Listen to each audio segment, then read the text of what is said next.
Hello, everybody. Welcome to Late Night Football. Welcome to our match reaction show. It's finished. Manchester United won. Olympique Lyon nil. I mean, again, it's preseason, so you can't really put too much stock into performances. I thought some of the performances were really, really good. I thought some of the performances were quite average. But like I said, ultimately, the important thing now is to build fitness at this point. I think when we get closer towards the start of the season, then I think you can start making accurate judgments on what's going on and what's happening. But I mean, a few things that I will note, obviously, things that you have to take with a pinch of salt, things that can be improved upon. Obviously, even if you have a bad performance, it doesn't mean that you simply brush it off. You've got to work on it and you've got to improve on it. So, and if you have a good performance, I mean, you can rest on your laurels.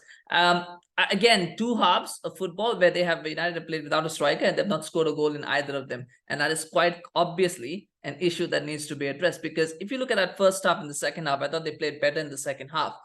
There are a couple of big chances in the first 10 minutes. All of them were pretty much Lyon mistakes. They were not something where United were incisive and they cut through Lyon or something like that. I think maybe the Armour chance was the Armour chance to Sancho was the only one, I think, where you thought, okay, maybe there was an opportunity there. But otherwise, it was mostly errors from Lyon that was giving chances to United. So the press from United was good, but they weren't really creating a lot of, they weren't doing the incisiveness. And the reason is they didn't have a striker. They didn't have a focal point.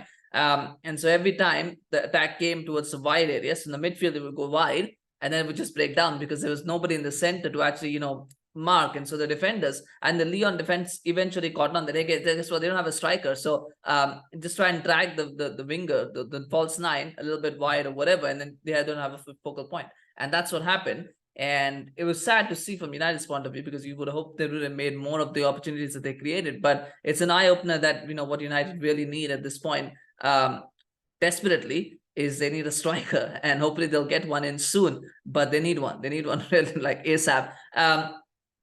But that was a big difference with the first and second half, because you saw in the second half Joe Hugo was playing a striker and he was doing a lot of the running. He was pulling defenders out. He was holding the ball up well. He was making some incisive passes.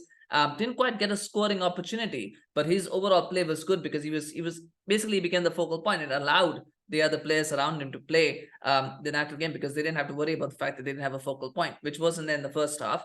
And maybe, of course, now the whole team will change. And, when you go to the States, they're going to go up against Arsenal on Saturday. And a lot of players there will be different players who will be playing. So we'll see how they work there. But I thought maybe in the first half, Ten Hag could have played a striker and, taken off one of his starting 11, I think, and played Hugill instead.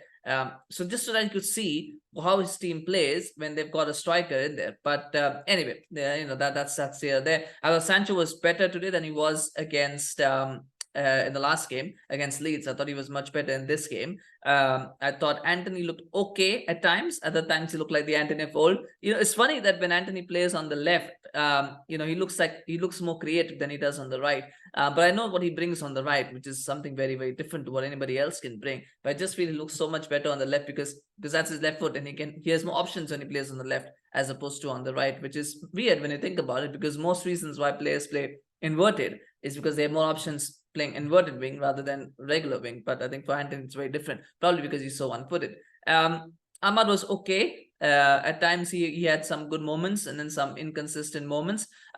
Wasn't very impressed with Alvaro Fernandez, and there was a lot of hype around him, coming into this game, but I don't think he was that good, which is fine. He's young, he's learning. I think he should go out alone. I don't think he should be a competitor to Luke Shaw and Tyrell Malacia for a left back spot. I think he should be going out on loan, playing somewhere where he's going to be a regular starter, so they can actually see how good he is if he gets regular first team football. And then next season, they can decide if he's a competition to Shaw or not.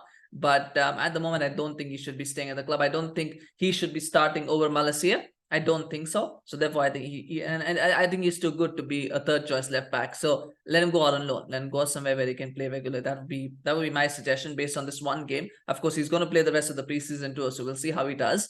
But at the moment, that's my impression of that. I thought Mainoo looked excellent again. Hannibal looked like a player. At times he looked good, but at times he looked like a player who was playing out of position. So he wasn't, it was again, young players, inconsistent. I think Mainoo, a lot of people, Ten Hag, I think, wants to keep him at the club for another season. I don't think he wants to go out on loan, but I would actually want him to go out on loan because there's some good ability there, and it needs to be harnessed by playing week in, week out, not by playing, a game here, a game there. I would rather him go out on loan somewhere in the championship, hopefully, where he can play 30-40 games a season and really harness his ability. I get why Ten Hag wants to keep him, because sometimes it's better to stay at the club and and pick up the stuff that the club wants to do, and it works well. It worked for some players. For him, I just feel like he needs to go out on loan. But anyway, we'll see what Ten Hag does. Defensively, Kovar was excellent. I thought Kovar was good as well. Sad that he's now probably going to be third choice by the time the season starts, because you're expecting Onana and Suzuki to come in. But he had some good moments, and he showed the difference, what a ball playing goalkeeper can make versus somebody like David De Gea. There's a massive difference now in what the play will be, and we hope that will continue with Onana coming in. But that was something that was striking to me. These are big cursory observations, but I like that. And then the second half came, and the goal came for Donny van de Beek. I mean, what a moment for Donny van de Beek. I'm one of the few who still likes Donny van de Beek, and the idea of Donny van de Beek and Manchester United makes sense to me. I think I'm one of the very few to whom it does. The issue for Donny van de Beek is that at the moment, you've got 4 guaranteed players who are guaranteed to start ahead of him, which is Casemiro, Mount, Bruno, and Eriksen. Those 4 are going to start ahead of him. Not that they're going to start every game, but they're going to start ahead of him. And then you've got Fred and McTominay, and then Donny. So I think Fred is probably on his way out. If Fred and McTominay leave, then maybe there's an opportunity for Donny, because you still got to get another CDM in, which is not going to be Donny van de Beek. So I can see why he may have a future as a fifth central midfielder. I just don't see it happening, and I think he's better off leaving. Today I thought he was excellent, and the goal was well taken. That was a beautiful goal, by the way. The pass from goal was excellent. The finish was brilliant. But what I liked about him was not just the finish. I mean, he also had some very good touches. He looked like the Donny van de Beek that Manchester United thought they were getting when they signed him. There's some neat touches, some wonderful interplay. Can he be consistent, and can he stay injury-free? I think those are the 2 big questions for him to answer. And more importantly, I think from Ten Hag's point of view, does he see Donny van de Beek as someone who can, can he be impactful as, one of the squad playing central midfielders, or is it better for him to leave, for United to, bank that money and use it in a position where they really need to strengthen? Because at the moment, I think Scott McTominay will probably stay because he's homegrown as well. Keep that in mind. So I think Donny van de Beek will be the sacrificial transfer to kind of fund other signings. But there is a player there, I think, who, if they can somehow make it work, it might work. But it is a what if. It will be a big what if as to what Donny van de Beek's career could have been had he been managed better when he was first signed. But it was the goal was really good, and his play was really good. I was impressed with Joe Hugill as well. Jonny Evans, first appearance for United in well over 9 years. Looked very good when I wouldn't say he looked very good, actually. He looked okay. There were a couple of loose touches. There were a couple of moments where he lost the ball. A couple of moments where we saw why he's, where he is. He's not the level of a Martinez or Varane, but he's steady enough. I really hope that United do not keep him on beyond the preseason. I really hope that this is simply a gesture to help a player get back into fitness and then find a club for himself. Because if they think that he's going to be an answer to as a 4th choice or 5th choice centre back, they're mistaken. He's not at that level. He's no longer at that level, and they should not look to do that. My worry is that they might look to do that because that's how the Glazers operate. But I hope that's not the case. I think today's game showed that yes, he's okay. He's good. He's okay. He's nothing special. He's not someone that United should be relying on next season. But we'll see what happens with that. But nice to see him out there, of course, as well, and good to see a few other kids as well. The likes of Antony played, of course. He should have scored probably, but that shot was saved. I was surprised that Emerald didn't start ahead of Forsen, because Emerald scored in the last game. You would think that he should have started ahead of Forsen, who I think was okay, but nothing special in the last game. So it's interesting that he started Forsen instead of Emerald. But perhaps that's a sign that Emerald is not someone that they look at, and he's probably going to leave the club at some point. But that was an interesting decision. Dan Gore was impressive as well. And yeah, the rest, I mean, it's just preseason. I think they should have scored more than a goal. I think if they had a proper striker, they could have won this game 3-4-0, possibly.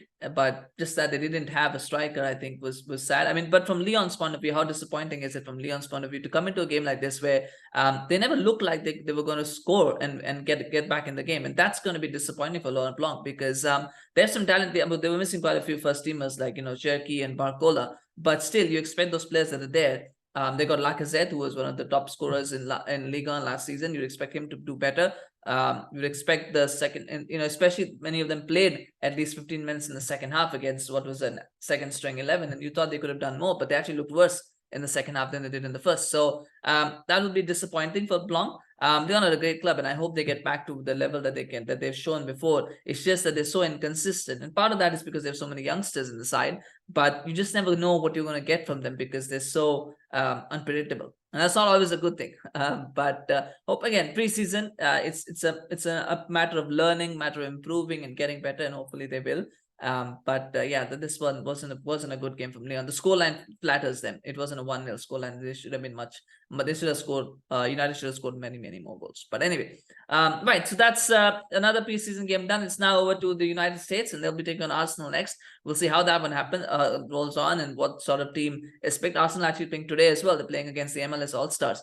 So that will be another interesting game to watch as well. And one final point I've been Mason Mount. I thought he had a better game than he did in the last one. What I will say about Mason Mount, I think I'll finish on this, is that when you watch him play, you know exactly what you're going to get, and you know exactly what you're not going to get. And what you're going to get is you're going to get a lot of energy, get a lot of press, you'll get a lot of tenacity, which is what he showed today. Did a lot of that, but you don't get the incision from him. You don't get that sort of incisive passing. He's okay for a short pass. He's okay for a quick release. He's just not he's not a player who's going to make the sort of thread ball passes or like this very eye of the needle passes. He can't do that, and that to me that worries me because United are a team that plays on the counter.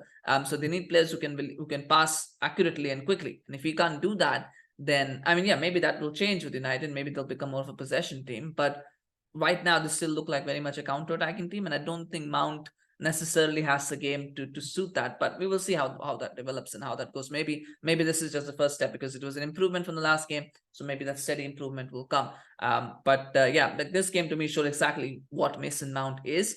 And what he is. He's got his strength and he's got his weaknesses. And they're very interesting. Anyway, do share your thoughts, of course. Smash like on this video if you enjoyed it. Subscribe to our channel on YouTube. Follow us on Facebook, Twitter, Instagram. We always appreciate your support, of course. Thank you so much for watching. We'll be back again with more content later today. So stay tuned. Thank you so much. Take care. Bye-bye.